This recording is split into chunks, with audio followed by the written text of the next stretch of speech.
සාදු සාදු සාදු. ප්‍රථමයෙන්ම අපට මේ උතුම් දහම් මඟ පෙන්වලා දෙන අපගේ ගුරු දේවෝත්තම කල්යාණ මිත්‍ර පින්වත් ලොකු ස්වාමින් වහන්සේට අප හැම දිනාගෙම নমස්කාරය වේවා. සාදු සාදු සාදු. ගෞරවනීය මහා සංඝරත්නයන් අවසරයි, ශ්‍රද්ධාවන්ත වාසනාවන්ත පින්වතුනි, අදත් වෙනදා වගේම ඔබ සූදානම් වෙන්නේ ප්‍රඥා ප්‍රාසාද සදහම් කතිකාවත හා සම්බන්ධ වන්නට. මේ ප්‍රඥා ප්‍රාසාද සදහම් කතිකාවතේ අපි සාකච්ඡාවට බඳුන් කරන්නේ සත්තිස් බෝධිපාක්ෂික ධර්මයන් ගැන. මේ බුද්ධ ශාසනයේ තියෙන වටිනාම වස්තු 37 ගැන. එතකොට මේ සත්තිස් බෝධිපාක්ෂික ධර්මයන් ගැන අපි ඉගෙන ගන්නකොට මේ සදහම් කතිකාවතේදී අපි බොහෝ ධර්ම කාරණා ඉගෙන ගත්තා. සතර සතිපට්ඨානය, ඊළඟට සතර සම්‍යක්පදාන වීරිය, පංච ඉන්ද්‍රිය, පංච බල. ඒ වගේම දැන් මේ මොහොත වෙනකොට අපි සාකච්ඡා කරමින් සිටින්නේ පින්වතුනි සප්ත බොජ්ජංගයන් ගැන. ඉතින් අදත් වෙනදා වගේම අපට මේ උතුම් දහම් කාරණා පැහැදිලි කරලා දෙන්න අපගේ පින්වත් ස්වාමින් වහන්සේ අප කෙරෙහි අනුකම්පාවෙන් මේ මැදිරියට වැඩම කොට සිටිනවා. ඉතින් ස්වාමින් වහන්සේව নমස්කාර පූර්වකව පිළිගන්නවා මේ වැඩසටහනට. අවසරයි ස්වාමීන් වහන්සේ. නමෝ බුද්ධාය. නමෝ බුද්ධාය. පින්වතුනි, අද දවසේදී ප්‍රඥා ප්‍රාසාද සදහම් කතිකාවත සඳහා අනුග්‍රහය දරන්නේ ඕස්ට්‍රේලියාවේ මෙල්බර්න් නුවර පදිංචි පින්වත් සුජීව බෝධිනායක මහතා සහ රසිකා ප්‍රේමරත්න මහත්මියත්, මැණික්හින්නේ පදිංචි රවීන්ද්‍ර ප්‍රේමරත්න මහතා සහ සුජානි අපුතන්ත්‍රි මහත්මිය විසින්. ඉතින් මේ පින්වතුන්ගේ සදහැබර දායකත්වයෙන් යුතුව තමයි මේ සදහම් කතිකාවත අද දවසේ විකාශයට පත් කෙරෙන්නේ. ඉතින් අද දවසේදීත් අපගේ පින්වත් ස්වාමින් වහන්සේට අපි ගෞරවයෙන් ආරාධනා කරනවා තව දුරටත් අපිට මේ සප්ත බොජ්ජංග ධර්මයන් ගැන පැහැදිලි කරලා දෙන ලෙස. අවසරයි ස්වාමින් වහන්සේ. පින්වත් ස්වාමීන් වහන්සේ, අපි දැන් මේ දවස් කිහිපයක් පුරාවටම කතා කරේ බුදුරජාණන් වහන්සේ විසින් දේශනා කර ආකාරයට බොජ්ජංග සංයුත්තේ තියෙන බුද්ධ දේශනා පිළිබඳව. ඉතින් ඒ පිළිබඳ ඒ දේශනාවල අපිට ලස්සන දහම් කරුණු හම්බෙනවා. මේ බොජ්ජංගයන් ගැන බුදුරජාණන් වහන්සේ කුමක්ද වදාළේ කියලා. එතකොට ස්වාමීන් වහන්සේ අපි කලින් කතා කරා වගේ පළමුව අපි තේරුම් ගන්න ඕනේ මේ බුද්ධ දේශනා ඉගෙන ගනිද්දී මේක තමයි ශාස්ත්‍රුන් වහන්සේගේ අවබෝධය කියලා හිත පාදව ගන්න. එහෙමයි. මොකද එතන ඉඳලා තමයි අපිට මේ ගමන ඉස්සරහට යන්න තියෙන්නේ. මොකද තථාගතයන් වහන්සේ මේ ලෝකෙට පහළ නොවුණා නම්, බුදුරජාණන් වහන්සේ මේ ලෝකෙට පහළ නොවුණා නම් කවදාවත් මේ බොජ්ජංග ධර්මයන් කියන එකක් ගැන කතා වෙන්නේ නැහැ. මේ ලෝකේ දකින්න දෙයක් තියෙන දෙයක් නෙමෙයි ඒක. ඒ බොජ්ජංග ධර්මයන් ගැන කියන වචන ටික තියෙයි. දැන් අර අපි කලින් කලින් ගිය වැඩසටහනේ කතා කරා වගේ අන්‍යාගම පිරිසත් කියනවා මේ අපිත් බොජ්ජංග ධර්මයන් වඩනවා කියලා. එහෙමයි. හැබැයි ඒ තුල මේ තථාගත බුදුරජාණන් වහන්සේ විසින් පෙන්වා දෙන අර්ථය කරා යන විදිහට ඒ අර්ථය මතුවෙන විදිහට බොජ්ජංගයන් ගැන කතා වෙන්නේ නැහැ. ඒ වචනේ හර්මයක් තියෙනවා. එහෙමයි. එතකොට අපි ඉස්ලාම් තේරුම් ගන්න ඕනේ තමයි මේ බුදුරජාණන් වහන්සේගේ අවබෝධය. උන්වහන්සේ මේ සියල්ල තමන්ගේ නුවණින් අවබෝධ කරලා මේ මහා කරුණාවෙන් අපි හැමෝටම කියලා දුන්නා මේ ධර්මයන් තේරුම් අරගෙන ඒ බොජ්ජංග ධර්මයන් දියුණු කිරීමෙන් ලැබිය යුතු යම් විමුක්තියක් ඇද්ද, යම් නිවනක් ඇද්ද, අන්නේදී සාක්ෂාත් කිරීම පිණිස කියලා. එතකොට තමයි අපි ඒකෙන් ලබා ගන්න පුළුවන් සැබෑ අර්ථය ලබා ගන්නට පුළුවන් වෙන්නේ. ඉතින් පින්වත් ස්වාමීන් වහන්සේ අද මම කල්පනා කරේ මේ බොජ්ජංග සංයුත්තේට ඇති තවත් ලස්සන දේශනාවක් අසුරින් මේ බොජ්ජංග ධර්මයන් ගැන කියන දේ ගැන ඉගෙන ගන්නට. එහෙමයි. ඉතින් මේ දේශනාවේ තියෙන්නේ ආහාර සූත්‍රය කියලා. මේ ආහාර සූත්‍රය කියලා කියන්නේ මේ බුදුරජාණන් දේශනා කරනවා බොජ්ජංග ධර්මයන්ට ආහාර වෙන්නේ මොනවද? ඒ කියන්නේ බොජ්ජංග ධර්මයන් ඇති වෙන්න, උපදින්න, ඒවා පවතින, දියුණු වෙන්න උමනා කරන කාරණා මොනවද කියලා තමයි විස්තර වෙන්නේ. ඇත්තට මේ දේශනාවේදී පින්වත් ස්වාමීන් වහන්සේ බුදුරජාන් වහන්සේ ඉස්ලාම් බොජ්ජංග ධර්මයන් ගැන කියලා දෙන්න කලින් කියලා දෙන්නේ නීවරණ ධර්මයන් ගැන.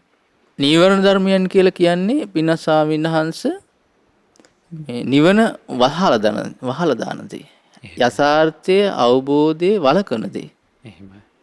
දැන් බුද්ධ දේශනාවල හරිය ලස්සන පෙන්නලා දෙනවා කාමච්ඡන්දේ වේවා, ව්‍යාපාදේ වේවා, තීන මිද්දේ වේවා, උද්ධච්ච කුච්චේ වේවා, මිචිකිච්ඡා වේවා. එහෙමයි. මේ ධර්මයන් හිතක බලවත් වුණොත් එහෙම එයාට ඇත්ත දකින්න බෑ කියනවා.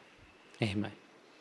ඇත්ත දකින්න විදියක් නැහැ. එහෙමයි. දැන් අර සංඝාරව කියන බ්‍රාහ්මණතුමා ඇවිල්ලා දවසක් බුදුරජාණන් වහන්සේ ඉදිරියේ කියා හිටිනවා. අසා සිටින ස්වාමීන් මේ ඉගෙන ගත්ත දීපව මතක හිටින්නේ නැහැ. මොකද්ද මේ හේතුව කියනවා.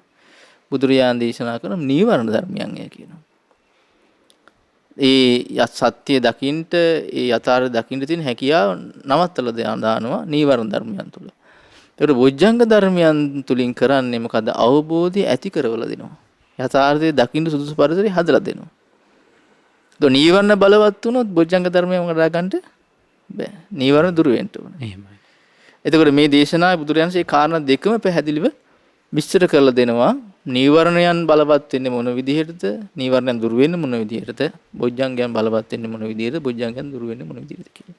වඩා ගන්න බැරි වෙනවා. ඉතින් මේ දේශනාවේ බුදුරජාණන් වහන්සේ පටන් ගන්නෙ කොහොමද?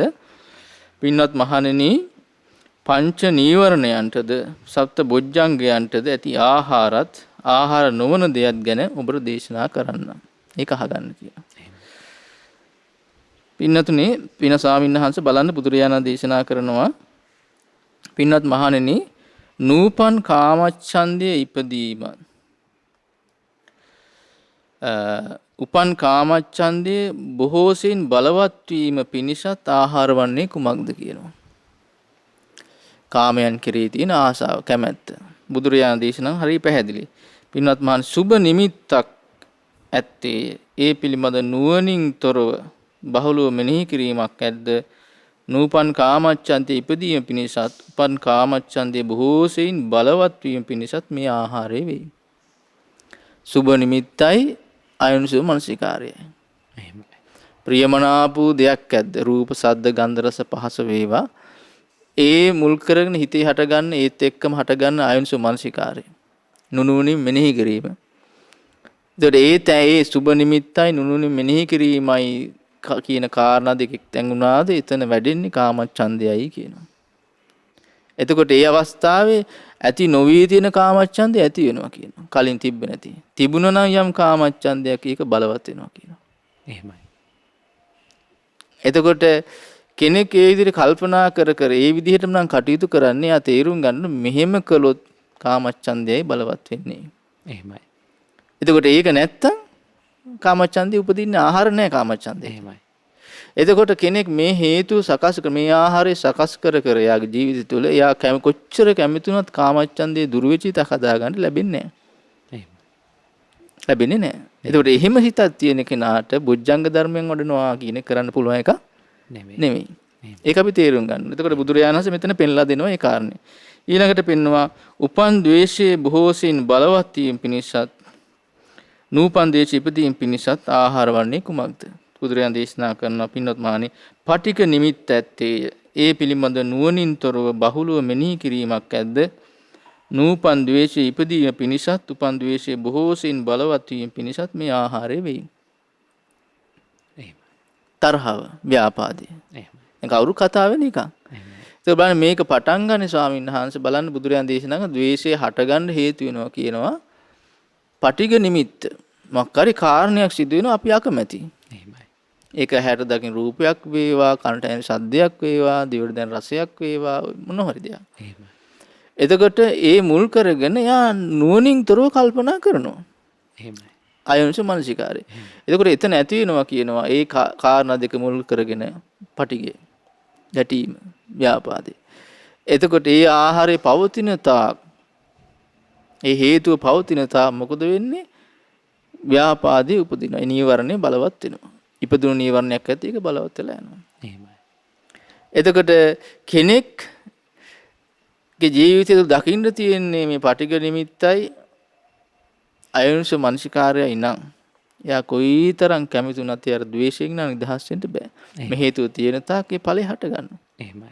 ඒතකොට නීවරණය බලවත් වුණා කියලා කියන්නේ එයාට නිවන වහලා දාන දෙන්නේ. අවබෝධයේ වලකන දේ තමයි නීවරණය කියන්නේ. බොජ්ජංගයන් කියලා කියන අවබෝධය ඇති කරන දේ. එතකොට බොජ්ජංගයන් දිනු කර ගන්නවා කියන එක යාට කරන්න පුළුවන් දෙයක් නෙමෙයි. ඒ හිතට බොජ්ජංග ධර්මයන් තේරුම් ගන්න වැඩෙන්නේ නැහැ හිතේ.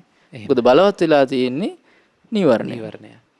එතකොට යා තේරුම් ගන්න ඕනේ මේ විදිහට කටයුතු කරොත් ඉස්සරහට යන්න බෑ කියන එක. දැන් ඇත්තටම ස්වාමීන් වහන්සේ දැන් කෙලස් ගත්තට පස්සේ මේ කෙලස් කියලා කියන්නේ අපේ ජීවිතයේ දුක කර අපි අරගෙන යන දෙයක්. දැන් බොහෝ දිනකට වෙන්නේ ස්වාමීන් වහන්සේ මේක තේරෙන්නේ නැහැ. මේ කෙලෙස් නිසා අපේ ජීවිතේ විනාශ වෙලා යනවා කියලා. එතකොට ඒ විනාශ වෙලා යනවා කියන කාරණු තේරීමත් එක්ක කෙලෙස් එක හිටියා කියලා තියෙන අනතුරු එකට දන්නේ නැහනේ. එහෙමයි. ඉතින් ඒක පවතන කාලෙත් පුරුදු කරලා තියෙන මේ රටාව. ඉතින් බුදුරජාණන් අවබෝධ කළා මේ තුල වෙන හානිය. දැන් ද්වේෂය ගත්තොත් බුදුරජාණන් දේශනා කරන බලන්න ස්වාමීන් වහන්සේ මහා සාවද්‍යය කියනවා. තරහව කියන එක. මහා සාවද්‍යය කියලා කියන්නේ ස්වාමීන් වහන්සේ පොඩි දෙයක් ඇති ජීවිතේ සම්පූර්ණ විනාශ. සමහර එක වචනයයි පිට වෙන්නේ. එහෙමයි. ද්වේෂය මුල් කරගෙන එක වචනයයි. සමහරට ඒ ද්වේෂ හිතේ පවතින පොඩි වෙලාවයි. එහෙමයි. සමහරට විනාඩියක් දෙකක් වෙන්න පුළුවන්. සමහර වචනයයි පිට වෙන්නේ. හැබැයි ඒ තුල රැස් වෙන කර්මය මහා බලවත්. දැන් සාන්නහස මතක ඇති සුප්පබුද්ධ කුෂ්ඨ රෝගයේ කතාවේ. ඒකේ තියෙන්නේ එක ජීවිතයක සිටුවරෙක් වෙලා ඉන්නවා.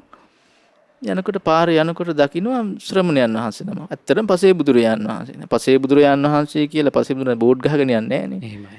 නේ? එහෙමයි. එතකොට සාමාන්‍ය දකින්න මිනිස්සෙක්ගේ ස්වභාවය නෙමෙයි තියෙන්නේ. එහෙමයි. හිස මුඩු කරලා ආභරණ මොකක්වත් නැහැ. පාන්සුකුල් සිවුර කණ්ඩ දාලා පොරවගෙන ඉන්නවා. එහෙමයි. සාමාන්‍ය දකින්න තියෙන දර්ශනයක් නෙමෙයි. මේක මෙයා වාහනේ යනකොට එළිය බලනකොට ඉස්සලාම දැක්කේ පසේ බුදුරජාණන් දකින්නකොටම හිතේ කැමැත්ත ඇති වුණේ නැහැ. මොකද අකමැති දර්ශනයක් ඔන්න නිමිත්ත. එහෙමයි. ගැටුණු හිත.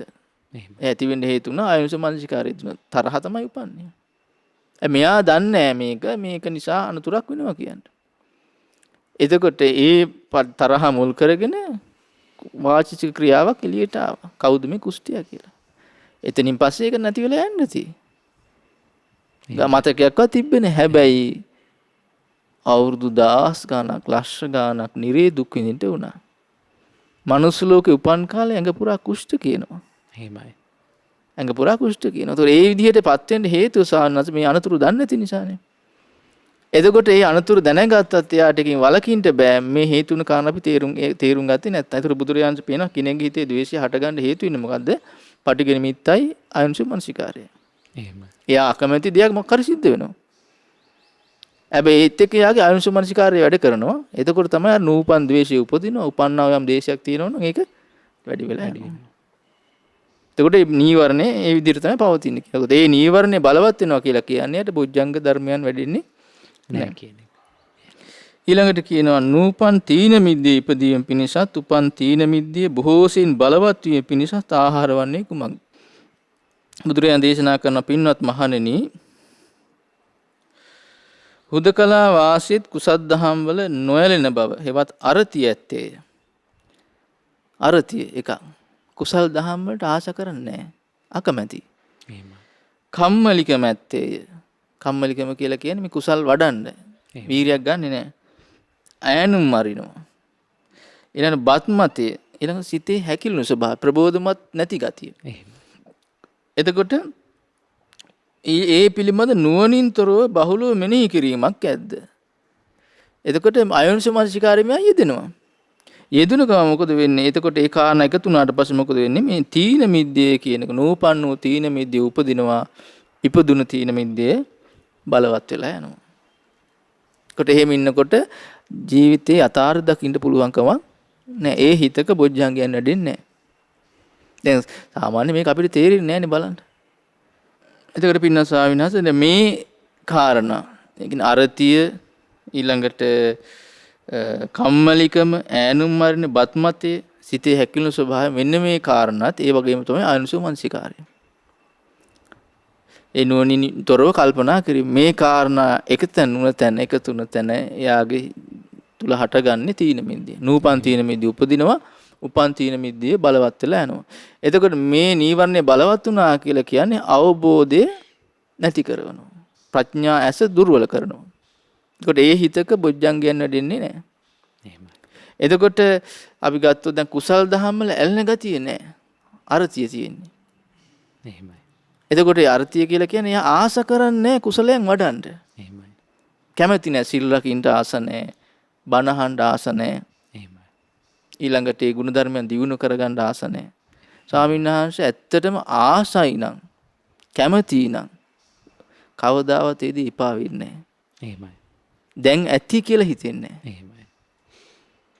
අපි යමකට ආස නම් අපිට ඒක ඇති වෙන්නේ නැහැ. ඇති වෙන්නේ ඇති වෙන්නේ. ඒ වගේ ධර්මයටත් ධර්මයට ආශාව තියෙනවා ඒක ඇති කියලා හිතෙන්නේ නැහැ සවන. එහෙමයි.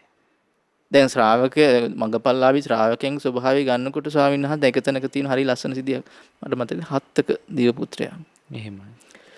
බුදුරජාණන් වහන්සේ ළඟට ඇවිල්ලා කියනවා ස්වාමීනි භාගතුන් වහන්සේ මම කාරණා තුනකින් සෑහීමකටපත් වෙන්නේ නැතුවයි කියන මනුස්ස ලෝකෙන් චුත උනේ. එහෙමයි. මොකද්ද කියන බුදුරජාණන් වහන්සේ දැකලා මට එපා වුන්නේ නැහැ කියන. ඇති කියලා හිතුන්නේ නැහැ කියනවා. මේ දැන් ඇති කියලා හිතුන්නේ නැහැ කියනවා. ඒ වගේ තමයි කියන බුදුරජාණන් වහන්සේගෙන් ධර්මය අහලා බණ අහලා මට දැන් ඇති කියලා හිතුන්නේ නැහැ කියනවා. සෑහීමටවත් වෙලා නැහැ. එහෙමයි. ඊළඟට කියන සංඝෝපස්ථානය කරලා දැන් ඇති කියලා හිතුන්නේ නැහැ කියනවා. එහෙමයි. එමණර ආස කරන කුසලයට ආස කරන ජීවිතයේ ලක්ෂණේ. දැන් කෙනෙක් අත මොනවාද? ආස නැත්තම් එතකොට වෙන්නේ මොකද? ඔන්න කරනවා සිල් රැකිනවා. අදත් රැක්කනේ හෙට මොකටද? එහෙමයි. ලබන මාසේ. නේ? එහෙමයි. ඊළඟට දාහනේ දුන්නානේ ඊයේ දුන්නානේ අද මොකටද? නේ? එතකොට දන්නේම නැහැ. එතකොට එතන තියෙන මේ වගේ අවස්ථාවල සානද බැරිකම නෙමෙයි. එහෙමයි. අර ආසාව නැතිකම නිසා අවස්ථාව මඟ හැරෙනවා යාට. උනන්දු අඩු වෙනවා. අනොන්ද අඩු වෙනවා. ඒකට ඇලිලා නැහැනේ. එහෙමයි. ඒකට ඇල්ලුණු හිතක් නෙමෙයි තියෙන්නේ. දැන් බලන්න පින්න ස්වාමීන් වහන්සේ අපි ගත්තොත් ඔන්න මිනිස්සෙකුට කෑම කන්න හම්බ වෙනවා. ප්‍රණීතයි. ආසාව ඇති වෙනවා. එහෙමයි.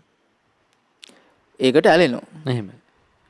ඊට පස්සේ මිනිස්සයාට ඊගාව දවසේ කෑම කන්න හම්බුනොත් එහෙම ඊයේත් කෑවනේ කියලා ඉන්නේ නැහනේ කනවනේ. එහෙමයි. හම්බෙන එක පැත්තකින් තියන්න හොයාගෙන යනවා. සමහරට කඩේකින් ඒ කොහේ හරි යනකොට කන්න හම්බුනනම් ආයේ ඒ කඩේට හොයාගෙන යන වෙනම. එහෙමයි. එහෙම නැත්තම් ඒක හදන්නේ කොහොමද? මේව හොයලා කරනවා. එහෙමයි. ඒක ඊළඟට පොතක් කියවනවා. පොත කියනකොට ඒක ආස වුණොත් එහෙම ලස්සන කතාවක් තිබිලා යට. නැවත කියන මේ කතාව වෙන්නේ මේකයි කියලා දන්නවා. ඒත් ඒක කියනවා. එහෙමයි. බලපු නාට්‍ය කීපාරක් බලනවද? එහෙමයි. බලපු මැච් කීපාරක් බලනවද? එහෙමයි. නේ? එහෙමයි. එතකොට ඒ ඇලුණු ස්වභාවය නේද ඒකට? ඒතර කුසල් දහම් වල ඇලිච්ච ස්වභාවය තියෙන කෙනාටත් ඒ ස්වභාවය. අපි බණ පදයක් අහලා යාට ආසාව ඇති වුණොත් ඒක නැවත අහනවා. දැන් ඇති කියලා හිතෙන්නේ එකම බණ වුණා. එහෙමයි.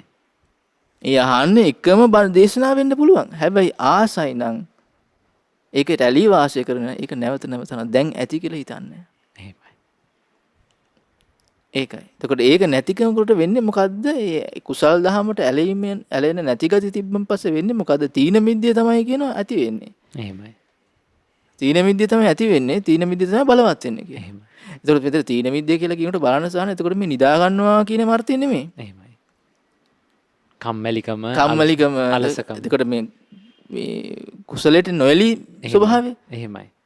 එතකොට එතනත් එන්නේ තීන මිද්දේ අනුග්‍රහය. එතකොට ඒ වගේ හිතක බොජ්ජංගයන් නැදෙන්නේ නැහැ.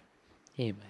දැන් බලන්න ධර්මයේ ඒ කුසලයට ඇලුණු ශ්‍රාවකයෝ කටයුතු කරපු හැටි ශ්‍රාවකයන්ගේ ස්වභාවය ගැන බලනකොට උදාහරණයකට ගමු සනද බාහ්‍ය දාරුචීර ස්වාමීන් වහන්සේ. එහෙමයි. උන්වහන්සේ බුද්ධ ශාසනය මුණ ගැහෙන්න කලින් දුර පළාතක පැවිදි කෙනෙක් විදිහට හිටපු කෙනෙක්. මොකද පැවිදි කෙනෙක් විදිහට හිටපු කියන්නේ පැවිදි කෙනෙක් බවට පත් වුණා ඉබේම. එහෙමයි. හිතලමතලා මේ පැවිදි කරන වුණා නෙමෙයි. එහෙමයි. නැව් ගමනක් යනකොට නැව කැඩුනා. ගොඩ ගහගෙන ආවොත් ඇඳුම් මොකක්වත් තිබ්බේ නැහැ වෙරළට කොට ගහනකොට. එහෙමයි. දරපතුරු ටික පුරව ගත්ත අන්තිමට මිනිස්සු සලකන්න ගත්තා මේ ශ්‍රමණයන් වහන්සේ කෙනෙක් රහතන් වහන්සේ කෙනෙක් කියලා. ඉතින් මේ මිනිස්සු පුද පූජා තියන්න ගත්තා.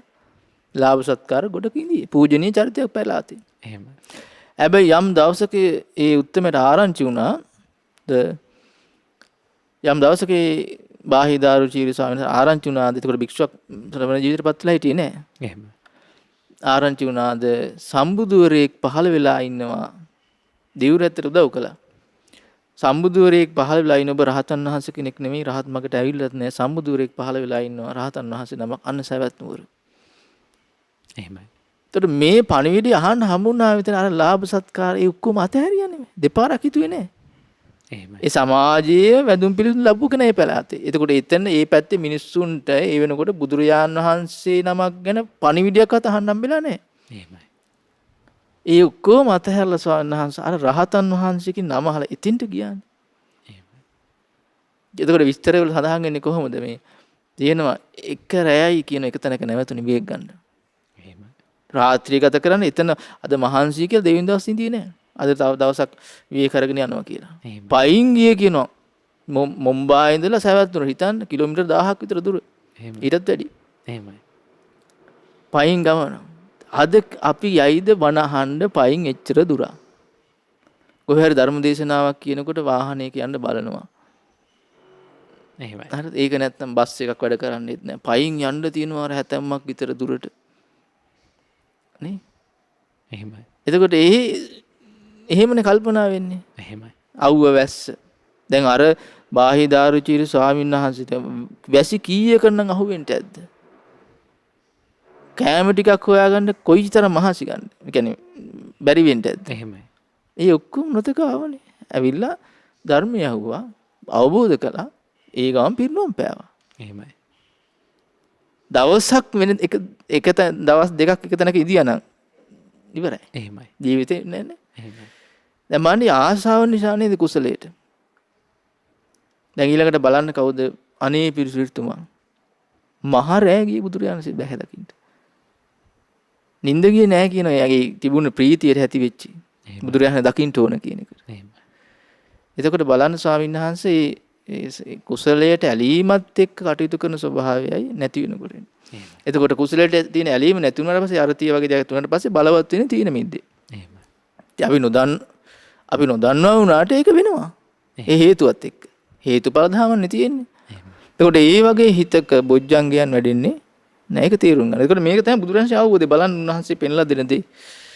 ඊළඟට කියන බලන්න නූපන් උද්දච්ච කුක්කුච්චේ ඉපදීම පිණිසත් උපන් උද්දච්ච කුක්කුච්චේ බොහෝ සෙයින් බලවත් වීම පිණිසත් ආහාර වන්නේ කුමක්ද?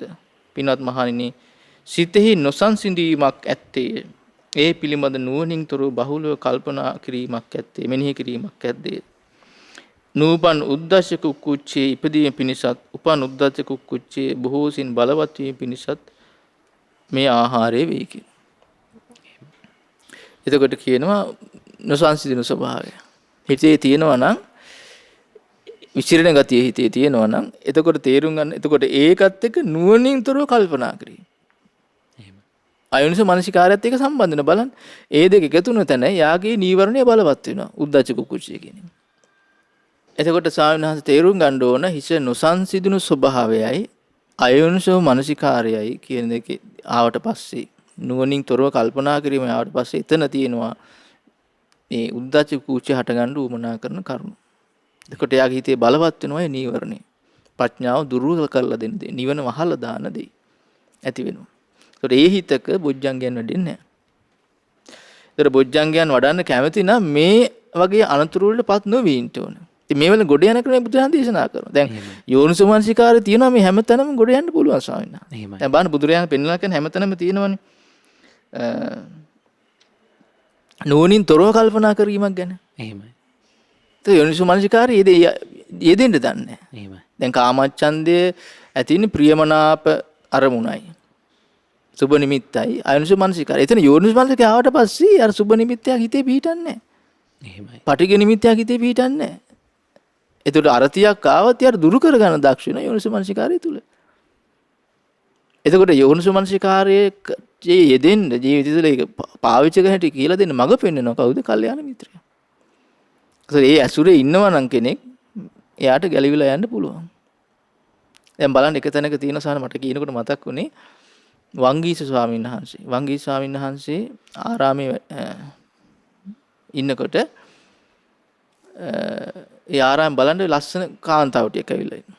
මේක දැක්ක ගමන් වංගීස්වාංශ හිතේ රාගය හටගත්තා.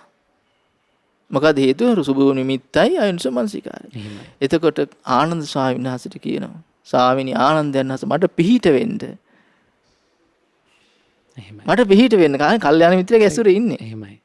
මේකෙන් ගොඩ යන බා. එතකොට එතන අකුසලේ හටගත්තට ඒ කියන්නේ මේ කෙලෙස් හටගත්තට අඳුරගත්තා. මේ වැරදින්නයි යන්නේ වැලේ වැටෙන්න හොඳ නැහැ. එහෙමයි. රාගේ වශයෙන් අඳුනගත්තා. හිතේ මෙහෙම ප්‍රශ්නයක් තියෙනවා කියලා. දැන් සතිපට්ඨානේ වඩනකොට දැන් මේ කතා කරන උපන්නා වූ කාමච්ඡන්දයක් ඇද කාමච්ඡන්ද හිතේ ඇති වුණා කියලා.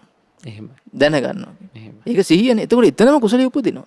ඒ දැක්ක ගමන් ලෙඩේ හඳුනගත්ත ගමන් ප්‍රතිකාර කරනවා. එතකොට ආනන්ද ස්වාමීන් අවවාදයේ පිහිටලා අර අකුසල සාගත ස්වභාවය දුරු කළා. දුරු කළා කියනවා අන්තිමට වංගී ස්වාමීන් දැන් ඕන කෙනෙක් එන්න කියනවා. මට ගැස් නැහැ කියලා. එහෙමයි. අන්න බාන්නේ යෝනිසමනසිකාරය තුළින් ජය ගන්න හැටි කල්යාණ මිත්‍ර ඇසුර ඉන්න කෙනා.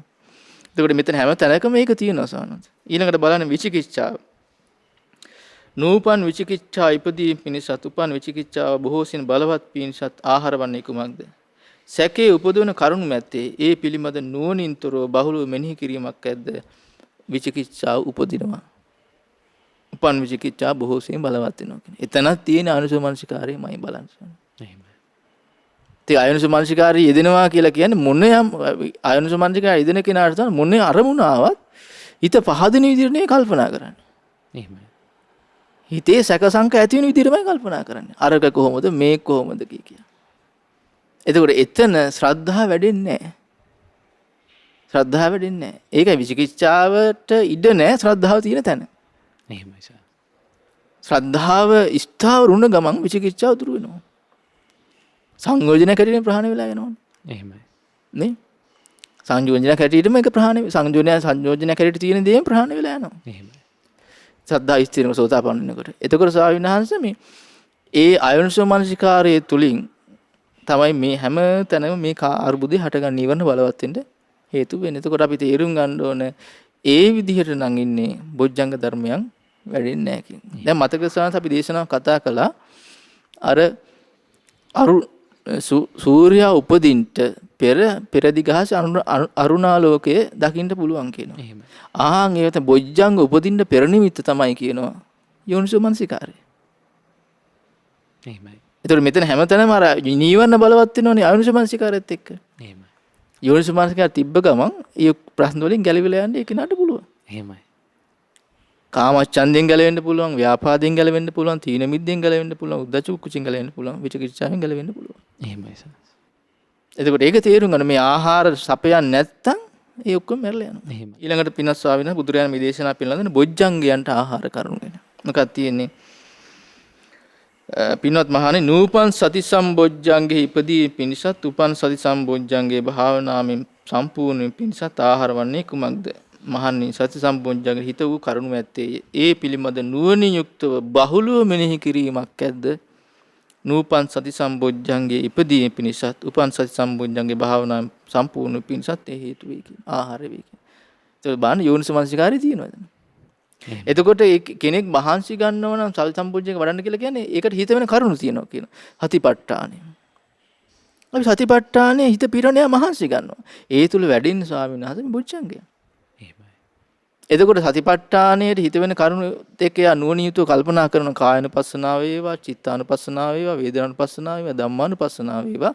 ඒ බුදුරජාණන් වහන්සේ කියලා තියෙන විදිහට ඒක පුරුදු පුහුණු කරන්න මහන්සි ගන්නවා නම් එයා තුල මේ උජ්ජංග ධර්ම වැඩිනවා. හැබැයි ඒකට ප්‍රධානම කාරණේ මෙතන බලන්න පෙන්වන දේ යෝනිසෝ මනසිකාරය. එහෙමයි. ඒතකොට මේ දේවල් වලට මඟ පෙන්වන්නේ අර අපි කලින් කතා කරා වගේ ස්වාමීන් වහන්සේ කල්යාණ මිත්‍රයා. ඒතර කල්යාණ මිත්‍රය ඇසුරු ඉන්න කෙනාට තමන් තුළ තියෙන යෝනිසෝ මනසිකාරයෙන් වැඩ ගන්න අවස්ථාව ලැබෙනවා. මොකද කොහොමද කරන්න කියලා මඟ පෙන්වනවා කල්යාණ මිත්‍රයා. එහෙමයි සර්. ඒ යෝනිසෝ මනසිකාරය විතරක් තිබුණ කල්යාණ මිත්‍රයාගේ ඇසුරු නැත්තම් එයාට මේ මාර්ගදර්ශනේ නෑනේ. එහෙමයි. මඟ පෙන්වීම නෑ. ඉදිරියට යන්න බෑ. එහෙමයි. එතකොට මේ නිවන කරා යන්න කොයිතරම් හැකියාවක් තිබුණා ධර්මයෙන් ලැබෙන අනුග්‍රහය ලැබෙන්නේ නැති තාක් මේ දේ කරන්න යන්න අවස්ථාවක් නෑ. එහෙමයි. ඒක අපි තේරුම් ගන්න ඕනේ. ඊළඟට තියෙනවා බලන්න නූපන් ධම්මවිචේ සම්බොජ්ජංගේ ඉපදීම පිණිසත් උපන් ධම්මවිචේ සම්බොජ්ජංගේ භාවනාවෙන් සම්පූර්ණ පිණිසත් ආහාර වන්නේ කුමක්ද? මොකක්ද තියෙනවා? මහණෙනි කුසල ධර්මයන්, වැරදි නිවැරදි ධර්මයන්, හීන ධර්මයන්, කළු සුදු පැහැගත් ධර්මයන් ඇත්තේ ඒ පිළිබඳ නුවණින් යුක්තව බහුලව මෙනෙහි කිරීමක් ඇද්ද? නූපන් ධම්මවිචේ සම්බොජ්ජංගේ ඉපදීම පිණිසත් උපන් ධම්මවිචේ සම්බොජ්ජංගේ භාවනාවෙන් සම්පූර්ණ පිණිසත් මේ ආහාරය වේ. එතකොට මේ කුසල් අකුසල් වැරදි නිවැරදි දේ ඊළඟට හීන ප්‍රනීත හීනක දේවල් තියෙන ප්‍රනීත ධර්මයන් තියෙනවා. කළු සුදු මේ ධර්මයන් ගැන බුදුරජාණන් වහන්සේ මනාවකට පැහැදිලි කරලා තියෙනවා සාරණ. හරි ලස්සනට විග්‍රහය මේ කුසලයේ කියන්නේ මොකද්ද? අකුසලයේ කියන්නේ මොකද්ද? වැරදි දේ කියන්නේ මොකද්ද? නිවැරදි දේ කියන්නේ මොකද්ද කියලා පැහැදිලි කරලා පෙන්ලා දීලා තියෙනවා. එතකොට ඒ පිළිබඳ කල්පනා කළ යුත්තේ කොහොමද කියලා පෙන්ලා දීලා තියෙනවා. ඒතර යෝනිසෝ මනසිකාරය යෙදෙනවා කියලා කියන්නේ අන්නේ සාතුරුන් වහන්සේගේ මඟ පෙන්වීම ඒ විදිහට පුරුදු කරනවා. ඒ විදිහට කල්පනා හසුරවනවා. දැන් අපි ගත්තොත් බුදුරජාණන් දේශනා කරනවා රාගය ගැන කියනකොට රාගය ගින්නක් කියනවා. එහෙමයි. ඒක රාගය ගින්නක් කියලා කියන දේ එතකොට ඒක තමයි ඒක පුරුදු කරන දේ කල්පනා. එහෙමයි. ඒ අකුසලයේ ගැන ද්වේෂය ගැන ද්වේෂයේ ගින්නක් කියනවා. පුච්චර දාන ජීවිතයක් කියනවා. එහෙමයි. එතකොට යා කල්පනාව පිහිටවන්නේ එතන. එතකොට නුවණින් විමසන්න පුරුදු වෙනවා. එතකොට මේ රාග, ද්වේෂ, මෝහ දේවල් නිසා මිනිස්සු අකුසල් කරන එක. ඒ අකුසලයේ නිසා මේ සත්තු මරනවා, හොරකම් කරනවා, වැඩි කාම සේවනය කරනවා, ඒ විදි කාය දුස්චරිතය, බොරු කීම, කේලම් කීම, පරසවචන කීම, හිස්සචන වචී දුස්චරිතය, ඊළඟට මනෝ දුස්චරිතය මේ දේවල් කිරීම තුළ නරකයට යනවා. කළු කර්මය. එහෙමයි. එතකොට මේ දේවල් පෙන්ලා දීලා එතකොට අනුතුරේ ජීවිතේ වැටෙනවා. බුද්ධ දේශනාවක පෙන්ලා දීලා තියෙනවා. එතකොට එයා ඒක කල්පනා මෙහෙම කළොත් අනුතුරේ වැටෙනවා. හැබැයි ස්වාමීන් වහන්සේ මේ කාරණා ඔක්කොටම අර බුදුරජාණන්සේ අවබෝධය කෙරේ තියෙන විශ්වාසය යට ඕන. නැත්තම් කල්පනා කරන්නේ එයා නුවණින් නෙමෙයි කල්පනා කරා කල අපාය කොහෙද තියෙන්නේ? මට පේන්නේ නැහැනේ කොහෙද තියෙන්නේ.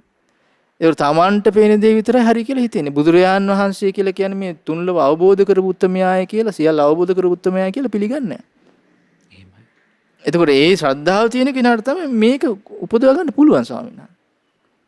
එතකොට බුද්ධ වචනය කෙරේ විශ්වාසයෙන් එයයි තියෙන විදිහට පුරුදු පුහුණු කරගන්න.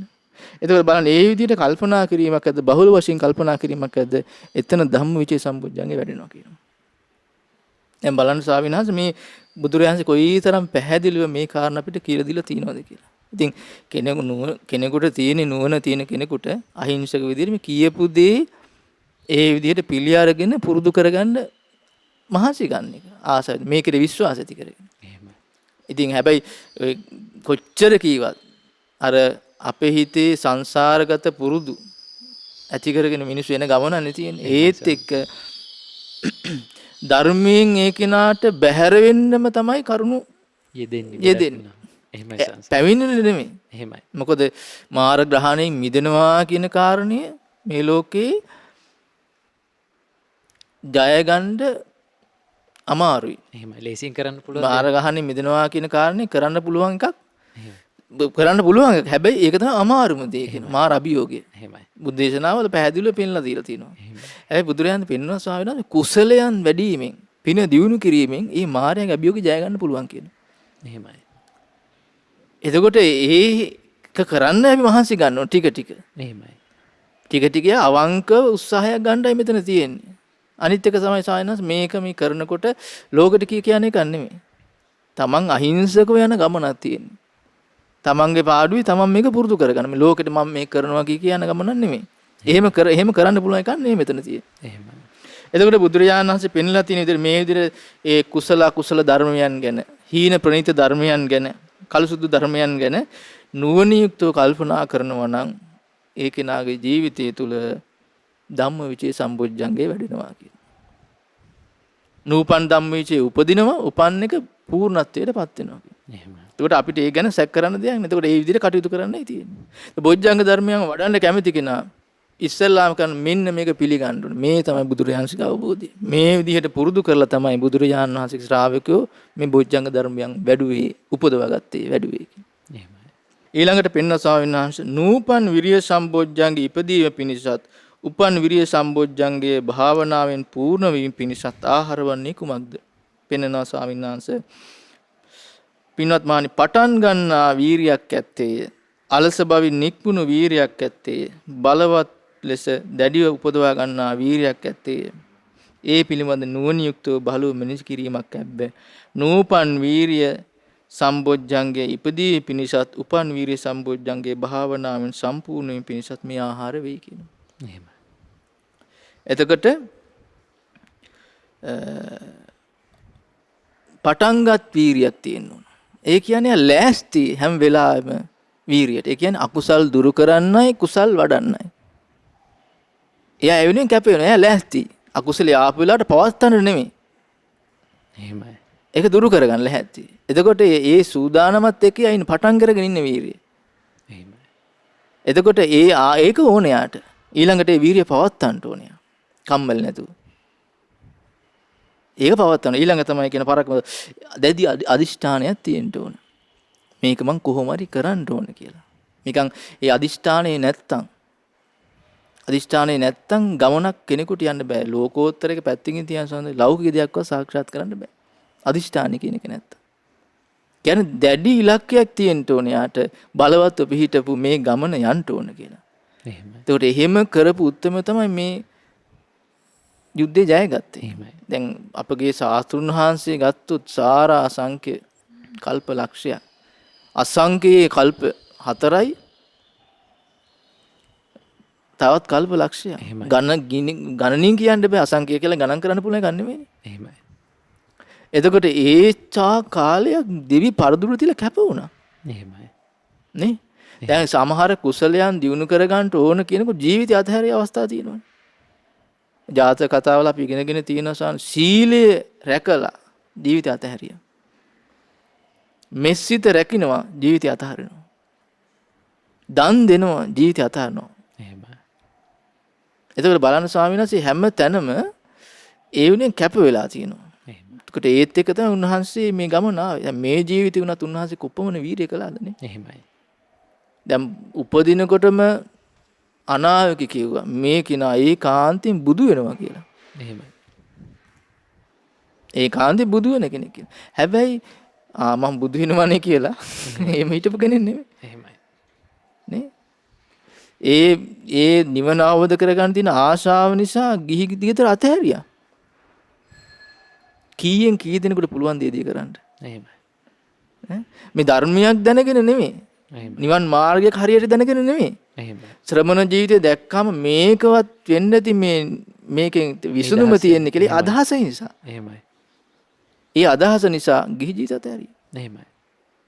අද මෙච්චර මේ ස්වාකාර ධර්මයක් කියලා ගිහි ජීවිතය අතහරින්න ඕන කියලා කීයෙන් කී දෙනෙක් හිතන්නේ. එහෙමයි. ඒතකොට ඒ ජීවිතයේ පවාසවන්නත් මේ සිද්ධාර්ථ කුමාර තිබුණු ජීවිත නෙවෙයිනේ තියෙන්නේ. එහෙමයි. නේ මහා කටුක එපා වෙන ජීවිතනේ. එහෙමයි. එතකොට අපිට ඒ සාමාන්‍ය අපිට සාමාන්‍ය ඒ හයිය නෑ. කෙනෙකුට කලාතුරකින් හයිය ලැබෙනවා කියන එක ලොකු දෙයක්. එහෙමයි. ප්‍රශංසාවට බදුන් යුතු කාරණයක්. එහෙමයි. එතකොට ඒ සාතුන ඊළඟට බාහන සාමාන්‍ය පැවිදි වෙලා කොච්චර වීරිය කළාද? එහෙමයි. ඒක අතහැරියේ නෑනේ. එහෙමයි. යම් අදහසක් ඉදිරිපත් වුණාද මේ දේ කළ නිවන අවබෝධ කරගන්න පුළුවන් කියලා පැකිලුන්නේ නෑ. එහෙමයි. අන්තිමට ආහාර පාන ගැනීම අතහැරියා. මාරය ඇවිල්ලා කියනවා වීරිය කළා වැඩක් නෑ. එහෙමයි. අතහරින්න කියනවා. ඔය වීරිය කළා කවුරුත් දිනපු කෙනෙක් නෑ. ඔක පෙරදුනා ඔක්කොමලා කියනවා. බෝසතාණන්සේ මොකද්ද කියන්නේ? අතහැරලා ජීවත් වෙනවට වඩා වීරිය කළා මැරෙන එක මට උතුම් කියනවා. එහෙමයි. ඒ පෙරදිලා ජීවත් වෙන ජීවිතේට නින්දා වේවා කියනවා. එහෙමයි. මහා ප්‍රදාන සූත්‍රයේ බලන්න ස්වාමීන් වහන්සේ විස්තරය තියෙනවා. එහෙමයි. ඒකට එහෙම තමයි වීරියෙන් තමයි බුදුන් වහන්සේ ජයගන්නේ බෝසතාණන් වහන්සේ. එහෙමයි. මාර්සේනා පරාජය කළා. එතකොට ඒ විදිහට කටයුතු කළා සාතුන ශ්‍රාවකුත් ඒ විදියයි. අප්‍රමාණ වෙහසක් වීරියක් ගත්තා. දැන් සමහර ශ්‍රාවකයෝ ඉඳලා තියෙනවා. දැන් මහා පන්තක මහ රහතන් වහන්සේ කතාවේ තියෙනවා බුදුරජාණන් වහන්සේගෙන් ධර්මී ඉගෙන ගන්නවා. අදිෂ්ඨානයක් ඇති කර ගන්නවා. ධර්මය අවබෝධ කරන ගන්නකම් මම ඉඳගන්නේ. ඉරියව් දෙකයි තිබුණේ උන්වහන්සේට. ඇවිදිනවා හිටගෙන ඉන්නවා. එහෙමයි.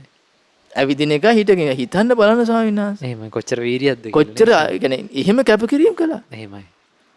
එහෙම කැපකිරීම කළා. එතකොට ඒ හිතක ඇතිවෙන්නේ කුසලයේ වඩන්න තියෙන ඌමනාව. අර අදිෂ්ඨානය මම මේක කරලා මිසක් නවතින්නේ නැහැ. එතකොට මේ පටන්ගත් ලෑස්ති වෙලා ඉඳී කුසල් දුරු කරන්න කුසල් වඩන්න. ඒක පවත්තුවා. එන දැඩි අදිෂ්ඨානයක් තිබුණා. අත් නොහරින. ඒ තුල තමයි මේ උත්තම මේ වීරිය පූර්ණත්වයටපත් කළේ. ඉතින් කෙනෙක් තුල වීරිය කියන එක පූර්ණත්වයටපත් වෙන්න ඕන මේ කාරණා තියෙන්න ඕන. එයා ලෑස්ති පිට ඉන්න ඕන කුසල් වඩන්න, අකුසල් දුරු කරන්න. එහෙමයි. සූදානම්. පටන් අරගෙන ඉන්න ඕන. එහෙමයි. පරක්කු කරන කෙනෙක් නොවිය යුතුයි. ඊළඟ ඒක පවත්තන්න ඕන. ඒක ඊළඟට තමයි ස්වාමීන් වහන්සේ දැඩි අදිෂ්ඨානයක් තියෙන්න ඕන. මේක ඉවර කරලා තමයි නවතින්නේ දැන්. එතකොට එහෙම කරන කෙනෙකුට කෙනෙකුගේ ජීවිතය තුළ බොජ්ජංග ධර්මයන් වැඩෙනවාම ඒක තමයි ආහාරය. එහෙමයි. ඉතින් ඒක නැතුව කොයිතරම් තැටමුවත් ස්වාමීන් වහන්සේ වෙන්නේ නැහැ. එහෙමයි. වෙන ක්‍රමයකට ඒක වෙන්නේ නැහැ. ඒ ආහාරය නැත්තම් ඒ ඵලය හටගන්නේ නැහැ. එතකොට වීර්ය සම්බොජ්ජංගයට ආහාරය තමයි කියනවා ආරම්භක ධාතු, නික්කම ධාතු, පරක්කම ධාතු. පටන්ගත් වීර්ය. ඒක පවත්තන එක. එහෙමයි. දැඩි අදිෂ්ඨාන බලය. එහෙමයි. ඒතර ඒක තියෙනවා නම් අපි එතකොට මේක දිනු කරන්න කැමති කෙනා උත්සාහ කරන්නේ අර කාරණා එකතු කරගන්න. ආහාරය දෙන්න. ආහාරය දෙනකොට යා නැගිටලා එනවා. එහෙමයි. ඉතින් ඒ විදිහට අපි ඒක තේරුම් ගන්න ඕන. ඊළඟට තියෙන බාන ස්වාමීන් වහන්සේ නූපන් පීති සම්බොජ්ජංගේ ඉපදීම පිණිසත් උපන් පීති සම්බොජ්ජංගේ භාවනාවෙන් පූර්ණ වීම පිණිසත් ආහාර වන්නේ කුමක්ද කියනවා. පීති සම්බොජ්ජංගයට හිත වූ කරුණු මැත්තේය. ඒ පිළිබඳ නුවණින් යුක්තව බහුල වශයෙන් මෙනෙහි කිරීමක් ඇද්ද. නූපන් පීති සම්බොජ්ජංගේ ඉපදීම පිණිසත් උපන් පීති සම්බොජ්ජංගේ භාවනාවෙන් සම්පූර්ණ පිණිසත් මේ ආහාරය වෙයි කියනවා. ඒතර එතන කියන්නේ මොකක්ද ස්වාමීන් වහන්සේ? එතනත් යෝනිසමනසිකාරයේ තියම්මන්දයි. පීති සම්බොජ්ජංගේ උපදින්න උමනා කරන කාරණා. ඒතකොට මෙතන මේ ප්‍රීතිය කියන්නේ ස්වාමීන් වහන්සේ අකුසලයන් දුරු වීමයි කුසලයන් වැඩි වීමයි එක ඇති වෙන ප්‍රීතිය. දැන් උදාහරණයක් ගත්තොත් ස්වාමීන් වහන්සේ කෙනෙක් බුදුරජාණන් වහන්සේ ගැන සිහි කරනවා. බුදු ගුණ සිහි කරනත් ඒ බුදුරජාණන් වහන්සේ මේ විදිහයි කියලා. නිකලෙස් උත්තමෙක් සම්බුදුවරයෙක් විද්‍යාචරණ සම්පන්නයි සුන්දර නිවන අවබෝධ කරපු කෙනෙක්. සම්බුදු ගුණ සිහි කරන මහා කාරුණිකයි. එතකොට මේ බුදු ගුණ වැඩි වීමත් එක්ක ප්‍රීතිය උපදිනවා. එහෙම. එතකොට මේ ගැන මෙයා කල්පනා කරනවා. ඊළඟට තමන් රකපු සීලය. මම සත්තුමාර නොමරපු කෙනෙක්, සොරකම් නොකරපු කෙනෙක්, පරිදි කාමණය කරලා නැහැ. ඉතින් තමන්ගේ සීලය ගැන සිහි කරනවා. ඒ සීලය ගැන සිහි කරන පසුතැවෙන්නේ නැහැ. ප්‍රීතිය ඇති වෙනවා ස්වාමීන් වහන්සේ. එතකොට මේ කරුණ මේකත් එක්ක නුවණින් යුතුව කල්පනා කරනවා. එතකොට මේ කාරණා එකතු වෙන තැන පීති සම්බොජ්ජංගේ වැඩෙනවා. නූපන් පීති සම්බොජ්ජංගේ උපදිනවා. උපන් දේ වැඩි දියුණු වෙලා වැඩි දියුණු විතරනේ බාහන සානද භාවනාවෙන් සම්පූර්ණ වෙනවා කියනවා. එහෙමයි. පරිපූර්ණත්වය කරා යනවා කියනවා. එහෙමයි. ඉතින් මෙච්චර කාලයකට අපිට මේවා කරගන්න බැරි නිසා මේ බොජ්ජංගයන්ට ආහාර වෙච්ච කාරණා අපි තුල නොතිබුණ නිසා. එහෙමයි. අපි අවංකවම පිළිගන්න ඕනේ. එහෙමයි. දැන් කෙනෙක් කියනවා නෑ මේවා මං ගාව තියෙනවා. එහෙමයි.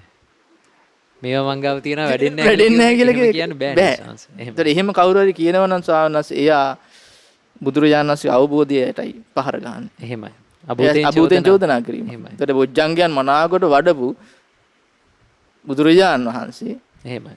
වැරදි. එහෙමයි. එතන ඉන්නේ. එතකොට තේරුම් ගන්න ඕනේ මේ බොජ්ජංගයන්ට උමනා කරන ආහාර දුන්නේ නැහැ අපි මේ සසරේ. ඒ නිසා තමයි මේක බැරි වුනේ. එහෙමයි. දැන්වත් අපි නිවැරදි වුණොත් අපිට අවස්ථාවක් තියෙනවා මේක දිනු කරගන්න ආරම්භයක් ගන්න. එහෙමයි. එතකොට ඒ ප්‍රීතියට හේතු වෙන කාරණා තියෙනවා ඒවා අපි තේරුම් ගන්න. දැන් ඒක කියන්නේ කෙලෙස් සහගත දේවල් නෙමෙයි. එහෙමයි. කෙලෙස් සහගත අරමුණක් නෙමෙයි මෙතන කියන්නේ. එහෙමයි. අපි තුමු කෙනෙක් දාන් දෙනවා. ත්‍යාගී ගුණය මම මේ ත්‍යාගී ගුණය පුරුදු කළා නෙමෙයි. දැන් මතකද ස්වාමීන් වහන්සේ එක තැනක තියෙන විශාකාව බුදුරජාණන් වහන්සේ ළඟට ඇවිල්ලා දාන දෙන්න අවසර ඉල්ලනවා. වරයක් ඉල්ලන්නේ. බුදුරජාණන් අනුමැතිය දෙනවා. අවස්ථා 8කට. ගමික දානේ, ආගන්තුක දානේ, ගිලන් දානේ, ගිලාන උපස්ථායක දානේ, බෙහෙත් පූජා කරන එක. ඊළඟට මේ කැඳ දානේ, සිවුරු පිරකර එහෙමයි. ඊළඟට වැසිසල පූජා කරන එක මේ ආදි වශයෙන් කාරණා 8කදී. එහෙමයි. එතකොට බුදුරජාණන් වහන්සේ මේ සිද්ධිය අහන විශාකාව ඔබට තියෙන යහපත මොකක්ද? එහෙමයි. ස්වාමීනි එතකොට මම මේ සමහරලාට බුදුරජාණන් වහන්සේ භික්ෂූන් වහන්සේලා ගැන මේ අපවත් වුණාට පස්සේ ප්‍රකාශ කරන ඒ භික්ෂූන් වහන්සේ ස්වාමීන් වහන්සේ රහත්ත්වයටපත් වුණා. තනාගාම වෙලා අහවල් බ්‍රහ්ම ලෝකේ මේ ආදි මාර්ගඵල ලැබුවා. ස්වාමීනි එතකොට මම ගිහිල්ලා ස්වාමීන් වහන්සේලාගෙන් අහන ඔය ස්වාමීන් වහන්සේ සවැත් නුවරට වැඩලා තියෙනවද? එහෙම. සවැත් නුවරට වැඩලා තියෙනවද? මේ සාංශ උත්තර දුන්නොත් වැඩිලා තියෙනවා කියලා. ඒකට මං සතුටු වෙනවා. ඒකාන්තයේ මේ උත්තමයා මගේ ආගන්තුක දානයක් පිළි අරගෙන තියෙනවා. එහෙම නැත්තම් ගමික දානයක් හරි පිළි අරගෙන තියෙනවා. බෙහෙත් ටිකක් හරි වළඳලා තියෙනවා. වැසි සලුවක් හරි පිළි අරගෙන තියෙනවා. නැත්තම් කැඳ ටිකක් හරි වළඳලා තියෙනවා. ස්වාමීනි මේ විදිහට මේ ත්‍යාගය ගැන සිහි කරනකොට මගේ හිත ප්‍රමුදිත වෙනවා කියනවා. ප්‍රීතියටපත් වෙනවා කියනවා. පස්සද්ධිය ඇති වෙනවා කියනවා. සමාධිය ඇති වෙනවා කියනවා. මේ විදිහට විස්තර කරලා කියනවා ස්වාමීනි මේ විදිහට විස්තර කරලා කියනවා ස්වාමීනි භාග්‍යතුන් වහන්සේ ඒක තමයි මගේ ඉන්ද්‍රිය භාවනාව. ඒක තමයි මගේ බල භාවනාව. ඒක තමයි මගේ බොජ්ජංග භාවනාව. එහෙමයි සංස. අන්න බලන්නේ මේ බොජ්ජංගයන් වැඩිවීමට හිතවන කරුණු. ඒ කරුණුත් එක්ක නුවණින් යුක්තව කල්පනා කිරීම. එහෙමයි. දැන් ත්‍යාගී ගුණය දන් දීම තුළ ඒ දානෙ දීලා ඒ ත්‍යාගී ගුණය මුල් කරගෙන සානස බොජ්ජංග ධර්මයන් දිනු කරගන්න. එහෙමයි. බොජ්ජංගයන් වැඩෙන විදිහට නුවණින් යුක්තව කල්පනා කරනවා. එහෙමයි. දැන් සමහර උද්‍යෝගී ඉන්නවා දානෙ දෙනවා දානෙ දීලා සානස ඒක මහාන්තත්වකමට කියන එකක් තියෙනවා. එහෙමයි. ඒ තුල බොජ්ජංගයන් වැඩෙන අවබෝධයේ පිණිස උපකාරණ ධර්මයන් වැඩින්නේ නැහැ. එහෙමයි. ඒකට තමයි යෝනිසමනසිකාරය ඕනේ. එහෙමයි. ඒතකොට විශාකාවට හැකියාව තිබුණා. දැන් බලන්න ඒ කාරණා එකතු වුණාට පස්සේ ප්‍රීතියට හිතවන කාරණේ. එන යෝනිසමනසිකාරය එකතු වුණාට පස්සේ එතන මොකද වැඩෙන්නේ? බොජ්ජංගය. බොජ්ජංගය. එහෙමයි සංස. එතකොට ඒ ආහාරයේ තියෙනකොට බොජ්ජංගය වැඩෙනවා. ඒ ආහාර නැත්තම් වැඩෙන්නේ නැහැ. ඉතින් අපිට මේ සාක්ෂි සසරේ බැරි වුණේ මේ ආහාර සපයන්න. එහෙමයි. ඉතින් අපි ඒක තේරුම් අරගෙන මේ ජීවිතේවත් අපි ආරම්භයක් ගත්තොත් ස්වාමීන් වහන්සේ එකෙන් ගොඩ යන්න පුළුවන්. ඉතින් ඒ වගේම තමයි තියෙනවා පස්සද්ධියට. පස්සද්ධියක තියෙන ඇති වෙන කාරණා. පින්වත් මහණනි, කයේ සැහැල්ලු බවක් ඇද්ද? සිතේ සැහැල්ලු බවක් ඇත්තේ. ඒ පිළිබඳ නුවණින් යුක්තව බහුලව මෙනෙහි කිරීමක් ඇද්ද? නූපන් පස්සද්ධි සම්බොජ්ජංග ඉපදී පිණිසත් උපන් පස්සද්ධි සම්බොජ්ජංගේ භාවනාවෙන් පූර්ණ වීම පිණිසත් ආහාර වේ කියනවා. කායික සැහැල්ලු, මානසික සැහැල්ලු ඇති වෙන විදිහට කටයුතු කිරීම. එහෙමයි. දැන් මේ දේශනාවල තියෙනවා සාහන බලන්න හොඳට සිල් රකින්න කෙනා. මේ විස්තර තියෙනවා කුසල සීලය ගැන. කුසල සීලිය තියෙනකොට එයාගේ හිත මේ ප්‍රමුදිත වෙනවා. කියන්නේ පහුත් නැවෙන්නේ නැහැ කියනවා. එහෙමයි.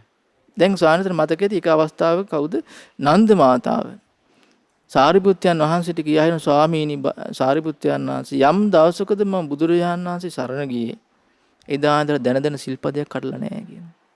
එහෙමයි. දැන් අහිංසක සතුටන්නේ ජීවිතයේ පිරිසුදුභාවය දැකලා මේ සතුටක් ලබන්නේ. පහුත වෙන්නේ නැහැ. එහෙමයි. ඒ පහුත නොතවීමත් එක්ක ප්‍රමුදිතභාවය ඇති වෙන්නේ. ප්‍රමුදිතභාවයත් එක්ක ප්‍රීතිය ඇති වෙන. ප්‍රීතියත් එක්ක සැහැල්ලුව ඇති වෙනවා කියන්නේ. එහෙමයි. ඒතරේ හිත වෙන කාරණා. ඒ පිළිබඳ නුවණින් කල්පනා කරනකොට මේ බොජ්ජංගේ වැඩෙනවා කියන්නේ. එහෙමයි. දැන් බලන්න හැම තැනකම ස්වාමීන් වහන්සේ යෝනිසෝ මනසිකාරය වුණ. එහෙමයි.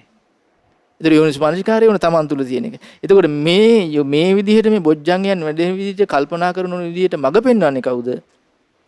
කල්යාණ මිත්‍රයා. කල්යාණ මිත්‍රයා. ඒතර කල්යාණ මිත්‍රයයි යෝනිසෝ මනසිකාරය මේ දෙකෙන් මේ ඉස්සරහට තල්ලු යනවා මේ. එහෙමයි.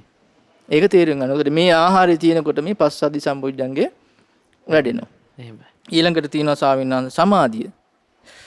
සමාධි සම්බොජ්ජංගේ කියන මේ පින්වත් මහණනි සමත නිමිත්තත් ඒකාග නිමිත්තත් ඇත්තේ ඒ පිළිබඳ නුවණින් යුක්තව බහුලව මෙනෙහි කිරීමක් ඇද්ද? නූපන් සමාධි සම්බොජ්ජංගේ ඉපදී පිණිසත් උපන් සමාධි සම්බොජ්ජංගේ භාවනාවෙන් පිරිපුන් වීම පිණිසත් මේ ආහාර වේ කියනවා. කියන්නේ සමාධි හිත කරන දේවල්. එහෙමයි. සමාධි නිමිත්ත. අපි හිතමු කෙනෙක් හිත සමාධිගත වෙන අරමුණක්. කියන්නේ බුද්ධානුස්සතිය වෙන්න පුළුවන්, ධම්මානුස්සතිය වෙන්න පුළුවන්, සීලානුස්සතිය වෙන්න පුළුවන්, මෙසිත වෙන්න පුළුවන්. එහෙම නැත්නම් සතිපට්ඨානයේ යෙදෙන භාවනාවක් වෙන්න පුළුවන්, අට්ටික සංඥා වෙන්න පුළුවන්. ඒ විදිහේ සමාධි නිමිත්තක් මුල් කරගෙන හිත සංසිඳවනවා. එහෙමයි. ඒත් එක්ක යෝනිසෝ මනසිකාරය එකතු වෙනවා. අන්න එතන මේක අවබෝධයට උපකාරී අංගයක් හැටියට සමාධිය දියුණු වෙනවා. එතකොට එතන තමයි මේ බොජ්ජංග ධර්ම වැඩෙන්නේ. ඉතින් කෙනෙක් ඒ විදිහට නුවණින් යුක්තව කල්පනා කරනවා නම් සමාධි නිමිත්ත පුරුදු පුහුණු කරනවා නම් එයාට අවස්ථාව තියෙනවා මේ බොජ්ජංග ධර්මයේ දියුණු කරගන්න. නූපන්නා වූ සමාධි සම්බොජ්ජංගේ උපද්දවන්නත් උපන්නා වූ සමාධි සම්බොජ්ජංගේ පූර්ණ කරන්නත්. එහෙමයි. එතකොට බලන සායන මේ හැම තැනකම තියෙන හේතුඵල ධමයක්. ඒ කියන්නේ හේතු සකස් වෙනකොට ඒ ඵලය හට ගන්නවා. එහෙමයි. මේ බොජ්ජංග ධර්මයන් වලට හිත කරන කාරණා ඒක ඇති වෙන්න ඕන කාරණා එකතු වෙනකොට ඒ බොජ්ජංග ධර්මයන් හට ගන්නවා. ඒක නැත්තම් නෑ. එහෙමයි. ඒතර මේ බොජ්ජංග ධර්ම වැඩෙන්න හේතු වෙන කාරණා තමයි මේ බුදුරජාණන්සේ පෙන්නලා දෙන්නේ. මේක වැඩෙන්නේ මේ විදිහටමයි. මේ විදිහටම වැඩෙන්නේ. ඒතර ඒක නැත්තම් වැඩෙන්නේ නෑ. එහෙමයි සංස. ඒක තේරුම් ගන්න ඕන. ඊළඟ තමයි උපේක්ඛා සම්බොජ්ජංගේ. බුදුරජාණන් දේශනා කරනවා උපේක්ඛා සම්බොජ්ජංගයට හිත වූ කරුණු ඇත්තේ. ඒ පිළිබඳ නුවණින් යුක්තව බහුලව මෙනෙහි කිරීමක් ඇද්ද නූපන් උපේක්ඛා සම්බොජ්ජංගේ ඉපදීම පිණිසයි උපන් උපේක්ෂා සම්බොජ්ජංගේ භාවනාවෙන් පූර්ණත්වයටපත් වීම පිණිස ආහාරය. උපේක්ෂාවට හේතු වෙන කාරණා. උපේක්ෂාවට හේතු වෙන කාරණා ප්‍රධාන එකක් තමයි සන විදර්ශනා ප්‍රඥාව. එහෙමයි. එයාට දකින්න පුළුවන් නම් මේ ලෝකේ අනිත්‍ය වෙනස් වෙලා යන ස්වභාවය එයාගේ හිත සංසිඳෙනවා. මදහත් ස්වභාවයටපත් වෙනවා. එහෙමයි. එතකොට ඒ කල්පනා කරන විදිය එතකොට ඒ හිත වූ ඒ කාරණේ සම්බන්ධව එයා නොනියුක්තව මෙනෙහි කරනවා නම් එයාගේ ජීවිතය තුළ හට ගන්නවා අර උපේක්ෂා මදහත් බව කියන එක. එහෙමයි. එතකොට එයා දක්ෂ වෙන්න ඕනේ ඒක හඳුනා ගන්න. එහෙමයි. එයාගේ හිතේ මදහත් ස්වභාවයටපත් වෙන්නේ මොන විදිහ උපේක්ෂාවටපත් වෙන්නේ මොන විදියන්නේ? ඇලීමෙන් ගැටීමෙන් තොරව එහෙමයි. සංසිඳුණු ස්වභාවයකට මදහත් භාවයටපත් වෙන්නේ. එතකොට මෙතන දේශනාවේ පැහැදිලි වෙන්නේ ස්වාමීන් වහන්සේ උපේක්ෂාවට හිත කරන කාරණා. ප්‍රධාන දෙයක් තමයි ස්වාමීන් වහන්සේ මේ විදර්ශනා ප්‍රඥාව කියන්නේ. එහෙමයි. කෙනෙකුට මේ ජීවිතයේ තියෙන අතාර දකින්න පුළුවන් අනිත්‍ය දේ. එහෙමයි. අනිත්‍ය හැටියට, දුක් දේ හැටියට මේ අනාත්ම දේ මේ මගේ වශයෙන් පවත්තන්න බැරි දෙයක් නෙමේ ලෝකේ තියෙන්නේ. හේතුඵල ධර්මයට අයිති දෙයක් නේ කියලා එයාගිත සංසිඳනවා. මදහත් භාවයටපත් වෙනවා. ඒතර මේක දකින්න නුවණ මෙහෙවනවා නම් ඒ තුල එයාගේ ජීවිතේ වැඩෙන්නේ උපේක්ෂා සම්පෝඥංගේ. එතකොට ස්වාමීන් වහන්සේ බලන්න මේ හැම තැනකම බුදුරජාන් වහන්සේගේ ධර්මයේ පෙන්ලා දෙන මේ හැම කාරණයකදීම ප්‍රධානම තියෙන එකක් තමයි යෝනිසෝ මනසිකාරය කියන එක. දැන් බලන්න තමන්ගේ යහපත ඇති කරලා දෙන අභ්‍යන්තරයේ පිටපු අංගයක් හැටියට යෝනිසෝ මනසිකාරය තමයි වෙන දෙයක් දකින්නේ නැහැ කියනවා.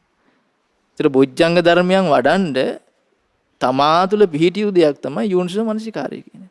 ඒක ආහාරයක්. ඒක නැත්තම් වෙන කරුණු මොනවා තිබුණත් උපදින්නේ නැහැ යාට. අයෝනිසෝ මනසිකාරය තියෙන තැන බලවත් වෙන නීවරණ ධර්මයන්. අපි කලින් කතා කරේ. ඒතකොට නීවරණ ධර්මයන් බලවත් වෙන හිතක බොජ්ජංගයන් වැඩින්නේ නැහැ. එහෙමයි. ඒතකොට බොජ්ජංගයන් වැඩෙන්න නම් යෝනිසෝ මනසිකාරය වුණ ඒ කල්යල් මිත් ඇසුරු වුණ. ඒ තුල පිහිටලා ඒ බොජ්ජංගයට ආහාර වෙන කාරණා එකතු කරන්න ඕනේ. ඒතකොට යාගේ ජීවිතය තුළ බොජ්ජංග ධර්මයන් උපදිනවා. උපන්නාව බොජ්ජංග ධර්මයන් පිරිපුන් බවට පත් වෙනවා. එහෙමයි ස්වාමීන් වහන්සේ. බොහොම අපූර්වට අද දවසේදීත් අපේ ස්වාමීන් වහන්සේ අපිට මේ බොජ්ජංග ධර්මයන් දියුණු වන්නේ කෙසේද? ඒ වගේම බොජ්ජංග ධර්මයන් දියුණු වන්නට උපකාර වෙන ආහාර මොනවද කියන එක ගැන අපිට බොහොම අපූර්වට අපේ ස්වාමීන් වහන්සේ පැහැදිලි කරලා දුන්නා. ඉතින් ස්වාමීන් වහන්සේටත් අපි රැස් කරගත්තු සියලු පින් අනුමෝදන් කරනවා. මේ පුණ්‍යානුභාවයෙන් ස්වාමීන් වහන්සේත් නිදුක් වේවා, නිරෝගී වේවා, සුවපත් වේවා. අපගේ පින්වත් ස්වාමීන් වහන්සේටත් උතුම් චතුරාර්ය සත්‍ය ධර්මය අවබෝධ කර ගැනීමට මේ සියලු පින් උපකාර වේවා කියලා අපි පුණ්‍යානුමෝදනා කරනවා. ඉතින් අද දවසේදීත් මේ ආකාරයෙන් මේ ප්‍රඥා ප්‍රාසාද සදහම් කතිකාවත මේ ආකාරයෙන් නිමාවටපත් වෙනවා. ඊට ප්‍රථමයෙන් පින්වතුනි අපි පුණ්‍යානුමෝදනාව සිදු කරමු. අද දවසේ ප්‍රඥා ප්‍රාසාද සදහම් කතිකාවත සඳහා අනුග්‍රහය දරන්නේ ඕස්ට්‍රේලියාවේ මෙල්බර්න් නුවර පදිංචි පින්වත් සුජීව බෝධිනායක මහතා සහ රසිකා ප්‍රේමරත්න මහත්මියත්, ඒ වගේම මැණික්හින්නේ පදිංචි රවීන්ද්‍ර ප්‍රේමරත්න මහතා සහ සුජානි හපුතන්ත්‍රි මහත්මිය විසින් ප්‍රථමයෙන්ම රැස් කර ගන්නට යෙදුන සියලුම පුණ්‍ය ධර්මයන් අනුමෝදන් කරමු. සියලු දෙවියන්ට සියලු දෙවියෝ මේ පින් සතුටින් අනුමෝදන් වෙත්වා. දෙවියෝ දිව්‍ය ආශීසුරින් වැඩෙත්වා. දෙවියන්ගේ දැහැමි රැකවරණය අද දවසේ මෙම සදහම් කතිකාවත විකාශනය කිරීම සඳහා දායකත්වයේ දරූ සියලු පින්වතුන් හට සලසා දෙත්වා. දෙවියන්ටත් උතුම් චතුරාර්ය සත්‍ය ධර්මය අවබෝධ කර ගැනීමේ වාසනාව උදා වේවා. රැස් කරගන්නට යෙදුන සියලුම පුණ්‍ය ධර්මයන් අනුමෝදන් කරමු. ගුරු දේවෝත්තම කල්යාණ මිත්‍ර පින්වත් ලොකු ස්වාමින් වහන්සේට මේ පුණ්‍යානුමෝදනාවෙන් අපගේ පින්වත් ලොකු ස්වාමින් වහන්සේ නිදුක් වේවා, නිරෝගී වේවා, සුවපත් වේවා, චිරජීවනයේ ලබත්වා. පින්වත් ලොකු ස්වාමින් වහන්සේටත් උතුම් චතුරාර්ය සත්‍ය ධර්මය අවබෝධ කර ගැනීමේ වාසනාව උදා වේවා. රැස් කරගන්නට යෙදුන සියලුම පුණ්‍ය ධර්මයන් අනුමෝදන් කර මිය පරලෝකීය ඥාතීන්ට මීට වසර 1මාරකට පෙර මිය පරලොව ගිය ඩී.එම්. ප්‍රේමරත්න පියාණන්ටත් මීට වසර 8කට පෙර මිය පරලොව ගිය දොන් හැන්ඩි බෝධිනායක පියාණන්ටත් මේ පින් අනුමෝදන් වෙත්වා. ඒ වගේම දායකත්වයේ දරූ සියලුම පින්වතුන් නමින් අනන්ත සසර පුරාවට මිය පරලොව යන්නට යෙදුන සියලුම මියගේ ඥාතීන්ටත් මේ පින් අනුමෝදන්ව සියලුම මියගේ ඥාතීන්ගේ පරලොව ජීවිත සුවපත් වෙත්වා, සැපවත් වෙත්වා, වහවහ සසර දුකින් අත් මිදෙත්වා. රැස් කරගන්නට යෙදුණු සියලුම පුණ්‍ය ධර්මයන් අනුමෝදන් කරමු. සුජීවත්ව සිටින සියලු පින්වතුන්ට විශේෂයෙන්ම 2021 අගෝස්තු මාස 26 වන දිනට 75 වන ජන්මදිනය සමරන ඩී.කේ. ප්‍රේමරත්න මහත්මියටත් මේ පින් අනුමෝදන් වෙත්තා. ඒ පින්වත් මහත්මිය නිදුක් වේවා, නිරෝගී වේවා, සුවපත් වේවා, චිරජීවනයේ ලබත්වා. ඒ වගේම දැනට අසනීප තත්වයෙන් පසුවන කරුණාවතී පෙරේරා මහත්මියටත්, දෝන කැරලයින් මහත්මියටත්, මල්ලිකා විජේසූරිය මහත්මියටත් මේ පින් අනුමෝදන් වෙත්වා. ඒ වගේම මෙනුකි, ශාක්‍ය සහ තරුකි යන දරු දැරියන්ටත් මේ පින් අනුමෝදන් වෙත්වා. ඒ පින්වත් දරු දැරියන්ගේ අධ්‍යාපන කටයුතු ਸਰව ප්‍රකාරයෙන්ම සාර්ථක වේවා. ඒ වගේම අද දවසේ මේ ප්‍රඥා ප්‍රාසාද සදහම් කතිකාවත සඳහා අනුග්‍රහය දරන ඕස්ට්‍රේලියාවේ මෙල්බර්න් නුවර පදිංචි පින්වත් සුජීව බෝධිනායක මහතා සහ රසිකා ප්‍රේමරත්න මහත්මියටත්, මැණික්හින්නේ පදිංචි රවීන්ද්‍ර ප්‍රේමරත්න මහතා සහ සුජානි හපුතන්ත්‍රි මහත්මිය ඇතුළු පවුලේ සියලුම දෙනාටත්, ඥාති හිත මිත්‍රාදීන් සියලුම දෙනාටත් මේ පින් අනුමෝදන්ව තුනුරුවනේ අනන්ත ගුණානුභාවයෙන් මේ පින්වතුන් සියලුම දෙනාත් නිදුක් වේවා, නිරෝගී වේවා, සුවපත් වේවා, චිරජීවනයේ ලබත්වා. කරන කියන යහපත් කටයුතු, රැකිරක්ෂා කටයුතු, දූ දරුවන්ගේ අධ්‍යාපනික කටයුතු ਸਰව ප්‍රකාරයෙන්ම සාර්ථක වේවා. ඒ සියලු පින්වතුන්ටත් උතුම් චතුරාර්ය සත්‍ය ධර්මය අවබෝධ කරගැනීමේ වාසනාව උදා වේවා. රැස් කරගන්නට යෙදුණු සියලුම පුණ්‍ය ධර්මයන් අනුමෝදන් කරමු. අද දවසේ මේ උතුම් දහම් කාරණා අපට පැහැදිලි කරලා දුන්න අපගේ පින්වත් ස්වාමින් වහන්සේටත්, මහමෙවුනා වාසී, ලක්වාසී, ලෝවාසී සියලුම පින්වත් ස්වාමින් වහන්සේලාටත්, අනගාരികා මෑණියන් වහන්සේලාටත්, අනගාരിക උපාසක දූපතුන්ටත්, ශ්‍රද්ධා කාර්ය මණ්ඩලයේ සියලුම දෙනාට, ශ්‍රද්ධා මාසික ධර්ම දාන සමාජිකයන්ටත්, ඔබ අප සියලුම දෙනාටත් මේ පින් අනුමෝදන්ව තුනුරුවනේ අනන්ත ගුණානුභාවයෙන් ඔබ අප සියලුම දෙනාත් නිදුක් වේවා, නිරෝගී වේවා, සුවපත් වේවා, චිරජීවනයේ ලැබේවා. ඔබ අප සියලුම දෙනාටත් උතුම් චතුරාර්ය සත්‍ය ධර්මය අවබෝධ කරගැනීමේ වාසනාව උදා වේවා. සාදු සාදු සාදු. හැම දිනාටම තෙරුවන් සරණයි. නමෝ බුද්ධාය. මෙවැනි වටිනා ධර්ම දේශනා ශ්‍රවණය කිරීමට ශ්‍රද්ධා ඩේලි YouTube චැනලය සබ්ස්ක්‍රයිබ් කරන්න.